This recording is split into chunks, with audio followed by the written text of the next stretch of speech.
Hi friends, എല്ലാവർക്കും great eagle ടെക്കിൻ്റെ മല്ലോ മാർക്കറ്റ് പ്രൊഫൈൽ പ്രീ മാർക്കറ്റ് റിപ്പോർട്ടിലേക്ക് ഏവർക്കും സ്വാഗതം.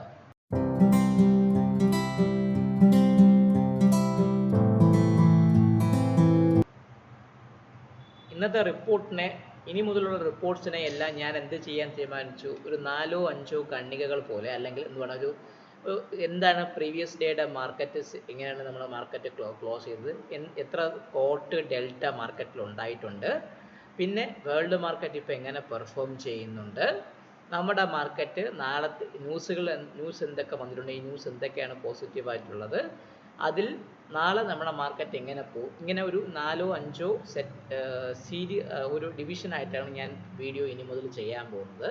സോ അതിലാദ്യം നമ്മൾ ചെയ്യാൻ പോകുന്നത് ഇന്നത്തെ മാർക്കറ്റ് എങ്ങനെ പെർഫോം ചെയ്തു എന്ന് പറഞ്ഞുള്ള ആദ്യത്തെ ഒരു തരത്തിലേക്കാണ്. സോ രണ്ട് കാര്യങ്ങൾ എനിക്ക് നിങ്ങളോട് പറയാനുണ്ട്. നമ്മൾ ട്രിവാൻഡ്രത്ത് ഓഫ്ലൈൻ ക്ലാസ്സുകളും ലൈവ് ട്രേഡിംഗ് സെഷൻസൊക്കെ സ്റ്റാർട്ട് ചെയ്തിട്ടുണ്ടായിരുന്നു. അപ്പം അത് പുതിയ ബാച്ച് ഈ വരാൻ പോകുന്ന അടുത്ത ആഴ്ച മുതൽ സ്റ്റാർട്ട് ചെയ്യുന്നുണ്ട്. അപ്പോൾ ചേരാൻ താല്പര്യമുള്ളവർക്ക് എൻ്റെ ഈ നമ്പറിൽ DM ചെയ്യുകയാണെങ്കിൽ ഞാനതിനുള്ള ബാക്കിയുള്ള എന്തൊക്കെയാണ് അതിനുള്ള പോസിറ്റീവായ കാര്യങ്ങളെന്നൊക്കെ പറഞ്ഞു തരുന്നതാണ്. അതുകൂടാതെ നിങ്ങൾക്ക് ലൈവ് ട്രേഡിംഗ് സപ്പോർട്ട് വേണം, വന്നിരുന്ന് കൂടെ ഇരുന്ന് ട്രേഡ് ചെയ്യണമെന്ന് താല്പര്യമുണ്ടെങ്കിൽ അതിനും എനിക്ക് DM ചെയ്യുക. സോ നമുക്ക് ഈ വരാൻ പോകുന്ന ദിവസങ്ങളിൽ ട്രേഡ് ചെയ്യാം, ഒരുമിച്ച് ട്രേഡ് ചെയ്യാം, ഒരുമിച്ച് പ്രോഫിറ്റ് ഉണ്ടാക്കാം, ലോസ് ഉണ്ടാക്കാം, എല്ലാം ഒരുമിച്ച് ചെയ്യാം. സോ അത് വരാൻ താല്പര്യമുള്ളവർ എന്നെ DM ചെയ്യുക. അപ്പോൾ നമുക്ക് ഇന്നത്തെ മാർക്കറ്റ് നോക്കാം. ഇന്നത്തെ മാർക്കറ്റ് ഞാൻ നിങ്ങളടുത്ത് പറഞ്ഞായിരുന്നു, എന്താണ് 23,370 താഴെ മാർക്കറ്റ് നിൽക്കുകയാണെങ്കിൽ നല്ലൊരു സെല്ലിംഗ് വരുമെന്ന് പറഞ്ഞായിരുന്നു. ഓർമ്മയുണ്ടോ എന്ന് അറിഞ്ഞൂടാ. ഇത് നമ്മൾ നോക്കി, നമ്മളെ ഗ്യാപ് ഡൗൺ ഓപ്പണിംഗ് വന്നതിന് ശേഷം തിരിച്ച് മാർക്കറ്റ് കയറി നമ്മുടെ ബെയറിഷ് റെഫറൻസിൻ്റെ അവിടെ തന്നെ തട്ടി തിരിച്ച് താഴേക്ക് ഇറങ്ങി S1, S2, S3 തന്നു. അതിന് താഴെയാണ് ക്ലോസ് ചെയ്തിരിക്കുന്നത്. നമ്മുടെ ഏറ്റവും ഇമ്പോർട്ടൻ്റ് മാർക്കായ 23,215 താഴെയാണ് നിഫ്റ്റി ക്ലോസ് ചെയ്തിരിക്കുന്നത്. അത് വളരെ ഡേഞ്ചറായ ഒരു കാര്യമാണ്. അതേപോലെ നമ്മളെ ബാങ്ക് നിഫ്റ്റി നോക്കുകയാണെങ്കിൽ എന്താണ്, നമ്മുടെ ബെയറിഷ് റെഫറൻസിന് താഴെയാണ് ഓപ്പൺ ചെയ്ത് സപ്പോർട്ട് ചെയ്ത് തിരിച്ച് എടുത്ത് നേരെ കയറി ബെയറിഷ് റെഫറൻസ് തട്ടി അവിടെ നിന്ന് താഴെ S1, S2, S3 എടുത്തു. അപ്പം ചുരുക്കി പറഞ്ഞാൽ കിഡിലം ഡൗൺവേർഡ് ട്രേഡ് കിട്ടിയ ദിവസമായിരുന്നു ഇന്ന് ഞങ്ങളുടെ റൂമിലുണ്ടായിരുന്നത്. എനിക്കിന്ന് പ്രോഫിറ്റ് കിട്ടിയിട്ടുണ്ടായിരുന്നു. എൻ്റെ ഒരു അക്കൗണ്ടിൻ്റെ പ്രോഫിറ്റ് നിങ്ങൾക്ക് യൂട്യൂബിൽ കണ്ടിട്ടുണ്ടായിരിക്കും. ഇന്ന് ഞാനത് പോസ്റ്റ് ചെയ്തിട്ടുണ്ടായിരുന്നു. ചില അടിപൊളി ട്രേഡ് കിട്ടിയ ദിവസമായിരുന്നു. ഞാൻ കുറച്ച് പുട്ട്സൊക്കെ നല്ല രീതിയിൽ ഓപ്പണിങ് ഞാൻ വെള്ളിയാഴ്ച ക്യാരി ചെയ്തിട്ടുണ്ടായിരുന്നു എൻ്റെ വലിയ അക്കൗണ്ടിലൊക്കെ. ആ പല പുട്ടുകളും ഡബിളൊക്കെ ആയിട്ടാണ് ക്ലോസ് ചെയ്തത്. അപ്പോൾ ചുരുക്കി പറഞ്ഞാൽ നമ്മുടെ എല്ലാ ലെവൽസും മാർക്കറ്റ് വ്യക്തമായ രീതിയിൽ ടച്ച് ചെയ്ത് ഓരോന്നായിട്ട് താഴേക്ക് വന്ന് പ്രോഫിറ്റബിലിറ്റി കിട്ടിയ ട്രേഡ് കിട്ടിയ ദിവസമായിരുന്നു ഇന്ന് നിഫ്റ്റിയിലും ബാങ്ക് നിഫ്റ്റിയിലും ഉണ്ടായിരുന്നത്. കാരണം നമ്മുടെ മാർക്കറ്റ് അടിക്കാൻ വേണ്ടി കാരണം കഴിഞ്ഞ വെള്ളിയാഴ്ച അമേരിക്കൻ മാർക്കറ്റിൽ വന്ന നോൺ ഫാം എംപ്ലോയ്മെൻറ്റ് ഡേറ്റയൊക്കെ പോസിറ്റീവ് ആയത് കാരണം വരാൻ പോകുന്ന ഫെഡറൽ റിസർവ് മീറ്റുകളിൽ അവരുടെ ഇൻട്രസ്റ്റ് റേറ്റ് കട്ട് ചെയ്യില്ല എന്നും അത് വേണമെങ്കിൽ ഒക്ടോബറിലേക്ക് മാറ്റുമെന്നൊരു ന്യൂസ് മാർക്കറ്റിലേക്ക് വന്നതുകൊണ്ടാണ് അമേരിക്കൻ മാർക്കറ്റ് അടിച്ചത്. സോ പോസിറ്റീവായ ന്യൂസ് കൊണ്ട് മാർക്കറ്റ് അടിച്ചതാണ് നമ്മളത് കഴിഞ്ഞ വെള്ളിയാഴ്ച കണ്ടത്. അതിൻ്റെ പ്രതിഫലനമായിരുന്നു ഇന്ന് നമ്മുടെ ഇന്ത്യൻ മാർക്കറ്റിലും കണ്ടത്. അതുകൂടാതെ ഇന്ന് നല്ല രീതിയിൽ FISന് സെല്ലിംഗ് ഉണ്ടായിട്ട് കൂടെ നിങ്ങൾ നോക്കിയാൽ അറിയാം, FIS ഏകദേശം 3,500-4,000 കോടിക്ക് വിറ്റിട്ടുണ്ടെങ്കിൽ അതിൻ്റെ ഡബിളിന് ആരും മേടിച്ചു, DIS മേടിച്ചു. 8,000 കോടി രൂപയ്ക്ക് DIS മാറ്റി. ചുരുക്കി പറഞ്ഞാൽ ഇന്ന് ക്യാഷ് മാർക്കറ്റ് ഡേറ്റ പോസിറ്റീവ് ആയിട്ട് കൂടി നമ്മുടെ മാർക്കറ്റ് മൈനസിലാണ് ഇത് ക്ലോസ് ചെയ്തത്. സോ അതാണ് ഇന്ന് സംഭവിച്ച 1-2 കാര്യങ്ങൾ. പിന്നെ മൂന്നാമത്തെ കാര്യം എന്ന് പറഞ്ഞാൽ നമുക്ക് ഇന്ന് എക്കണോമിക് ഡേറ്റയിൽ നമുക്ക് കൺസ്യൂമർ പ്രൈസ് ഇൻഫ്ലേഷൻ ഡേറ്റ ഇന്ന് വൈകിട്ട് വന്നായിരുന്നു. അത് 5.48 കഴിഞ്ഞ പ്രാവശ്യം ഉണ്ടായ സ്ഥാനത്ത് 5.3 മാർക്കറ്റ് പ്രതീക്ഷിച്ചായിരുന്നു, എസ്റ്റിമേറ്റ് കൊടുത്തായിരുന്നു. പക്ഷേ എസ്റ്റിമേറ്റിനെ കാട്ടി കുറച്ചിട്ടാണ് ഡേറ്റ വന്നത്. അപ്പോൾ ഇൻഫ്ലേഷൻ കുറവായി വന്നത് നമ്മുടെ മാർക്കറ്റിന് പോസിറ്റീവായ ഒരു കാര്യമാണ്. ഞാനിപ്പോൾ സംസാരിക്കുന്ന സമയത്ത് നിങ്ങൾ കാണുമ്പോൾ അറിയാൻ പറ്റും. ഗിഫ്റ്റ് നിഫ്റ്റി ഏകദേശം പറയുകയാണെങ്കിൽ നമ്മുടെ മാർക്കറ്റ് 168ൻ്റെ ഭാഗത്ത് ക്ലോസ് ചെയ്തു. ഗിഫ്റ്റ് നിഫ്റ്റി ഏകദേശം പറഞ്ഞാൽ ഇപ്പോൾ അവിടെ നിന്ന് ഒരു 60 പോയിന്റുള്ള പ്ലസിലാണ് നിൽക്കുന്നത്. അപ്പം ചുരുക്കി പറഞ്ഞാൽ നമ്മുടെ ഗിഫ്റ്റ് നിഫ്റ്റി ഈ ഡേറ്റയ്ക്ക് അഗെയിൻസ്റ്റ് പോസിറ്റീവായി നിൽക്കുന്നു. ഞാനിപ്പോൾ സംസാരിക്കുന്ന സമയത്ത് ഡൗ ജോൺസ് മൈനസിക്കുന്ന ഡൗ ജോൺസ് ഇപ്പോൾ കയറി തുടങ്ങിയിട്ടുണ്ടായിരുന്നു. പൊതുവേ അമേരിക്ക മാർക്കറ്റ് വേറെ ഡേറ്റ ഒന്നും വരാനില്ലാത്തത് കൊണ്ട് ചുരുക്കി പറഞ്ഞാൽ നമുക്ക് എന്താണ് ഒരു ന്യൂസായിട്ടുള്ള ഡേറ്റ ഒന്നും വരാനില്ല. ഇനി അമേരിക്കൻ മാർക്കറ്റ് എങ്ങനെ പോസിറ്റീവായി നോക്കുന്നു, അല്ലെങ്കിൽ നമ്മുടെ ഇന്ത്യൻ മാർക്കറ്റ് ഈ ഇൻഫ്ലേഷൻ ഡേറ്റയ്ക്ക് എങ്ങനെയാണ് പോസിറ്റീവായ രീതിയിൽ മുന്നോട്ട് പോകുന്നു എന്നൊക്കെ നമുക്ക് മാർക്കറ്റ് ലെവൽ വെച്ച് നമുക്ക് അനലൈസ് ചെയ്ത് പോകാം. സോ ഇന്ന് as per the market profile type വെച്ച് നോക്കുകയാണെങ്കിൽ ബാങ്ക് നിഫ്റ്റി എന്ന് പറയുമ്പോൾ പ്യുവർലി ഒരു ന്യൂട്രൽ എക്സ്ട്രീം ഡൗൺ ആയിട്ടാണ്. അതായത് നമ്മളിന്ന് ഫസ്റ്റ് ആദ്യത്തെ 1 മണിക്കൂറിൽ മാർക്കറ്റ് ഒരു പുതിയ ഹൈ വന്ന് ആ ഹൈക്ക് മുകളിൽ സി പീരീഡിൽ മാർക്കറ്റ് പോയതിനു ശേഷം തിരിച്ച് താഴേക്ക് ഇറങ്ങി ഈ സൈഡ് ട്രേഡ് സെറ്റപ്പ് നമ്മളെ റൂമിൽ ആക്ടിവേറ്റ് ചെയ്ത ദിവസമായിരുന്നു. ഈ സൈഡ് ട്രേഡ് വഴി നമുക്ക് ഏകദേശം 10-200 പോയിന്റോളം ബാങ്ക് നിഫ്റ്റിയിൽ കിട്ടിയിട്ടുണ്ടായിരുന്നു. 192 പോയിന്റോളം നിഫ്റ്റിക്കും കിട്ടിയ ദിവസമായിരുന്നു.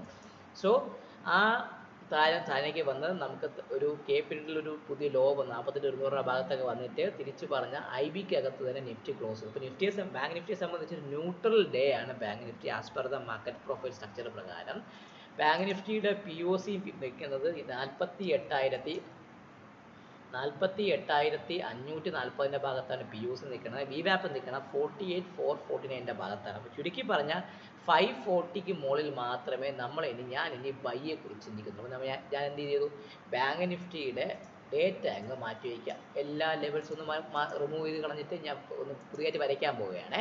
48,540 48,540 ആണ് ബാങ്ക് നിഫ്റ്റിയുടെ പി ഒ സി. അത് ഞാൻ ഇവിടെ ഒന്ന് മാർക്ക് ചെയ്ത് വെച്ചിട്ടുണ്ട്. അപ്പോൾ അതിന് മുകളിൽ മാത്രമേ ഞാനൊരു ബൈയെ കുറിച്ച് ചിന്തിക്കുന്നുള്ളൂ. അതിന് മുകളിൽ നിൽക്കുകയാണെങ്കിൽ മാർക്കറ്റ് പോവാം. പി ഒ സി ആൻഡ് എന്നെ സംബന്ധിച്ചുള്ള ഒരു ബുള്ളിഷ് റെഫറൻസും കൂടെയാണ് ബാങ്ക് നിഫ്റ്റിക്ക് ഈ 48,540. ക്ലിയർ ആവുന്നല്ലോ. വി വാപ്പ് എന്ന് പറഞ്ഞാൽ 48,449 ആണ്. 48,449 ആണ് ബാങ്ക് നിഫ്റ്റിക്ക് വി വാപ്പ് ആയിട്ട് വരുന്നത്. വി വാപ്പ് ഞാനൊന്ന് മാർക്ക് ചെയ്ത് വെച്ചു. അപ്പോൾ ഇതൊരു ഇമ്പോർട്ടൻ്റ് ആയ ഒരു പാരാമീറ്ററാണ്. എന്നെ സംബന്ധിച്ച് 48,000 താഴെ മാത്രമേ ഞാൻ ഇനി വിൽക്കുന്നുള്ളൂ. അതായത് ബാങ്ക് നിഫ്റ്റിക്ക് 48,000 എന്ന് പറഞ്ഞാൽ കഴിഞ്ഞ നമ്മുടെ ഇലക്ഷൻ സമയത്തിൻ്റെ ബൈയിങ് ഏരിയയാണ്. ഒരു ഇമ്പോർട്ടൻ്റ് ആയ പി ഒ സി ഏരിയയാണ് 48,500. ഇതിന് താഴെ മാത്രമേ ഞാൻ ഇനി ഒരു സെല്ലിങ്ങിനെ കുറിച്ച് ചിന്തിക്കുന്നത്. അതായത് എന്നെ സംബന്ധിച്ചുള്ള ബെയറിഷ് റെഫറൻസ് എത്രയാണ്? 48,500 ആണ് ബെയറിഷ് റെഫറൻസ്. ക്ലിയർ ആയല്ലോ. ഇതിന് താഴെ മാത്രമേ ഞാനൊരു സെല്ലിങ്ങിനെ കുറിച്ച് ചിന്തിക്കുകയുള്ളൂ. ഇപ്പം നമുക്ക് നോക്കുകയാണെങ്കിൽ ഇനി മുകളിലോട്ട് പോകുമ്പോൾ എങ്ങോട്ട് പോകുന്നു? 48,540 മുകളിൽ മാർക്കറ്റ് നിൽക്കുകയാണെങ്കിൽ ഫസ്റ്റ് ടാർഗറ്റ് എന്ന നിലയിൽ 48,723 ഫസ്റ്റ് ടാർഗറ്റ് 6-1 എന്ന് പറയുമ്പം 48,723 ഭാഗത്തേക്ക് കടക്കാം. ഫസ്റ്റ് ടാർഗറ്റ് എന്താണ്? 48,723. ഇനി അടുത്ത വരാൻ പോണ 48,723 മുകളിൽ നിൽക്കുകയാണെങ്കിൽ 48,888 ഭാഗത്തേക്ക് വരാം. 48,888 ആ നല്ലൊരു റൗണ്ട് ഫിഗർ നമ്പർ അല്ലേ, അല്ല കാണാൻ നല്ല ഭംഗിയുള്ള നല്ലൊരു നമ്പർ. 48,888 ഭാഗത്തേക്ക് വരാം. അതിന് മുകളിൽ മാർക്കറ്റ് നിൽക്കുകയാണെങ്കിൽ ഒരു കാര്യം ഓർത്തുകൊള്ളുക, 49,280 എന്ന് പറഞ്ഞാൽ നമ്മളെ കഴിഞ്ഞ വെള്ളിയാഴ്ചത്തെ പി ഒ സിയുടെ ഭാഗത്തേക്ക് വരാനുള്ള ചാൻസ് കൂടുതൽ. അപ്പം 49,280 ഭാഗത്തേക്ക് വരാനുള്ള ചാൻസ് ബാങ്ക് നിഫ്റ്റിക്ക് കൂടുതലാണ്. കഴിഞ്ഞ ഫ്രൈഡേയുടെ പി ഒ സിയും കൂടെയാണ്. സോ 48,888 മുകളിൽ നിൽക്കുകയാണെങ്കിൽ 49,280 ഭാഗത്തേക്ക് പോകാനുള്ള ചാൻസ് വളരെയധികം കൂടുതലാണ്. ഇനി നമുക്ക് നോക്കേണ്ട താഴേക്ക് വന്നാൽ എങ്ങോട്ട് പോകും നോക്കണം. മുകളിലോട്ടുള്ള ലെവൽ നോക്കിയിട്ട് ഇപ്പോൾ താഴേക്ക് വരികയാണെങ്കിൽ ഇങ്ങോട്ട് പോകണം. 48,000 പൊട്ടുകയാണെങ്കിൽ ബാങ്ക് നിഫ്റ്റിക്ക് നല്ല രീതിയിലുള്ള സെല്ലിംഗ് വരാനുള്ള ചാൻസ് കൂടുതലാണ്. 40,000 അത് പൊട്ടുകയാണെങ്കിൽ.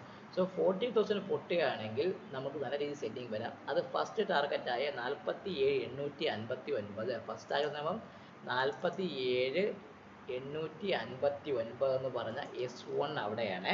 ആ ഭാഗത്തേക്ക് മാർക്കറ്റ് വരാനും അതിന് താഴോട്ട് അടുത്ത S2 എന്ന് പറയുമ്പോൾ 47,576 47,576 47,576 ഭാഗത്തേക്ക് വരാനും അതിന് താഴെ അടുത്ത S3 എന്ന് പറയുമ്പോൾ നേരെ എവിടെ വരാം? അടുത്ത വരാൻ പോകുന്നത് 47,355 ഭാഗത്തേക്ക്. 47,355 ഭാഗത്തേക്ക് വരാനുള്ള ചാൻസ് നല്ല കൂടുതലാണ്. ഇപ്പോൾ ഓർത്തുകൊള്ളുക, ബാങ്ക് നിഫ്റ്റി 48,000 പൊട്ടുകയാണെങ്കിൽ മാത്രമേ നിങ്ങൾ ഇനി ഫ്രഷ് സെല്ലിനെ കുറിച്ച് ചിന്തിച്ചാൽ മതി. ഇല്ല എങ്കിൽ മാർക്കറ്റ് മുകളിലോട്ട് വരാനുള്ള ചാൻസ് കൂടുതലാണ്. 48,540 എന്നത്തെ പി ഒ സിക്ക് മുകളിൽ നിൽക്കുകയാണെങ്കിൽ മാർക്കറ്റ് കയറാനും അത് R1 R2 അതായത് പിന്നെ R3 എന്ന് പറയുമ്പോൾ നമ്മുടെ വെള്ളിയാഴ്ചത്തെ പി ഒ സിയുടെ ഭാഗത്തേക്ക് പോകാനുള്ള ചാൻസും കൂടുതലാണ്. ഇനി നമുക്ക് നോക്കേണ്ടത് നിഫ്റ്റിയിൽ ഇന്നൊരു കാര്യം സംഭവിച്ചു. നിഫ്റ്റിയിൽ ഇന്നൊരു ഫെയിൽഡ് ഓപ്ഷൻ സംഭവിച്ചു. നിഫ്റ്റി എന്ന് സംഭവിച്ചു?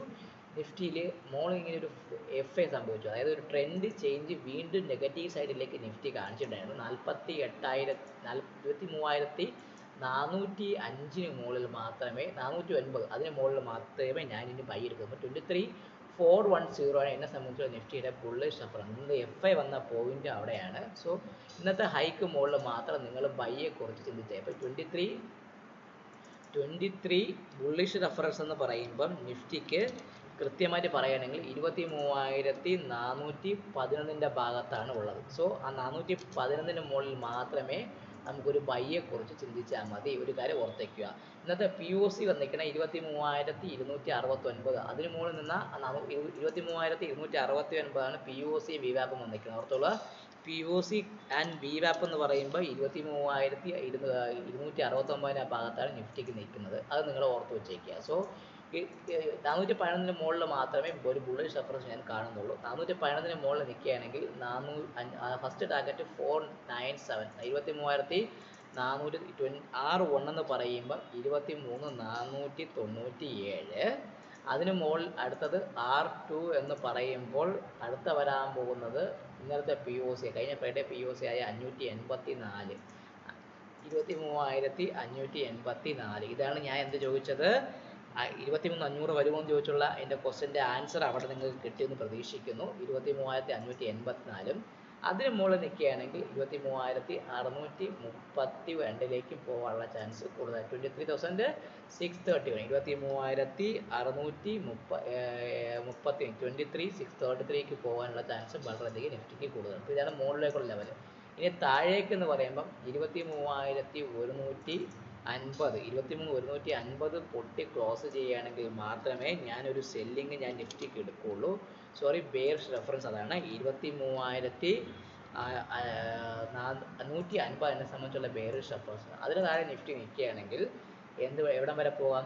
അതിന് താഴെ നിഫ്റ്റി നിൽക്കുകയാണെങ്കിൽ നിഫ്റ്റി ന്യൂട്രൽ ഡൗൺ ആണ്. അതിന് താഴെ നിഫ്റ്റി നിൽക്കുകയാണെങ്കിൽ ഫസ്റ്റ് ടാർഗറ്റ് 23,073, 23,073 പോവാം. 23,073 ഭാഗത്ത് 20,033 ഭാഗത്തേക്ക് പോവാം. അതാണ് S1. അതിന് താഴെ അടുത്തത് S2 എന്ന് പറയുന്നത് 23,024, ഈ സിംഗിൾ പ്രിന്റ് ഫില്ല് ചെയ്യാനും 23,024 വരാനും. അതിന് താഴെ S3 എന്ന് പറയുന്നത്, ഒരു കാര്യം ഓർത്തോളുക, ഈ ഒരു ഏരിയ 22,960, 22,960 ഭാഗത്തേക്ക് വരാനുള്ള ചാൻസ് വളരെയധികം കൂടുതലാണ്. ചുരുക്കി പറഞ്ഞാൽ ഇന്നത്തെ ലോ പൊട്ടിയാൽ മാത്രമേ ഇനി ഒരു ഫ്രഷ് സെല്ലിങ്ങിലേക്ക് മാർക്കറ്റ് വരുള്ളൂ. കൂടാതെ ഇന്നത്തെ വി വാപ്പ് അല്ലെങ്കിൽ പി യു സിയുടെ മുകളിലേക്ക് മാർക്കറ്റ് പോവുകയാണെങ്കിൽ നമ്മൾ എന്ത് ചെയ്യാൻ പറ്റും? നല്ലൊരു രീതിയിലുള്ള ഒരു അപ്വേർഡ് ജേർണി തരാനുള്ള ചാൻസ് മാർക്കറ്റ് പതിവ് കൂടുതലാണ്. ഒരു കാര്യം നിങ്ങൾ ഓർത്തോളാം, നമ്മുടെ ഡേറ്റ ഇന്ന് വെള്ളിയാഴ്ച വന്ന ഇൻഡസ്ട്രിയൽ പ്രൊഡക്ഷനും ഇന്ന് വന്ന കൺസ്യൂമർ ഇൻഫ്ലേഷൻ ഡേറ്റ രണ്ടും പോസിറ്റീവായി വന്നിട്ടുണ്ട്. മാർക്കറ്റിൽ ഷോർട്ട് കവറിങ് റാലി വരികയാണെങ്കിൽ നല്ലൊരു അടിപൊളി അടാറ് മൂവ്മെൻറ്റ് തരാനുള്ള ചാൻസ് നിഫ്റ്റിക്കും ബാങ്ക് നിഫ്റ്റിക്കും ഉണ്ട്. സോ ഈ വീഡിയോ കാണുക. നമ്മുടെ ഓഫ്ലൈൻ ക്ലാസ്സിനെ കുറിച്ചും ലൈവ് ട്രേഡിങ്ങിനെ ട്രിവാൻഡ്രത്തിനെ കുറിച്ച് അറിയണമെങ്കിൽ DM me. അപ്പോൾ എല്ലാവർക്കും ഒരിക്കൽ കൂടി നന്ദി പറഞ്ഞുകൊണ്ട് ഈ വീഡിയോ സൈൻ ഓഫ് ചെയ്ത് നിങ്ങളുടെ സ്വന്തം വിഷ്ണുഗുപ്തൻ. വീഡിയോ കാണുക, ലൈക്ക് ചെയ്യുക, കമൻറ്റ് ചെയ്യുക, സബ്സ്ക്രൈബ് ചെയ്യുക. എല്ലാവർക്കും നല്ലൊരു ശുഭദിനം നേർന്നുകൊണ്ട് ടേക്ക് കെയർ, ബൈ ബൈ.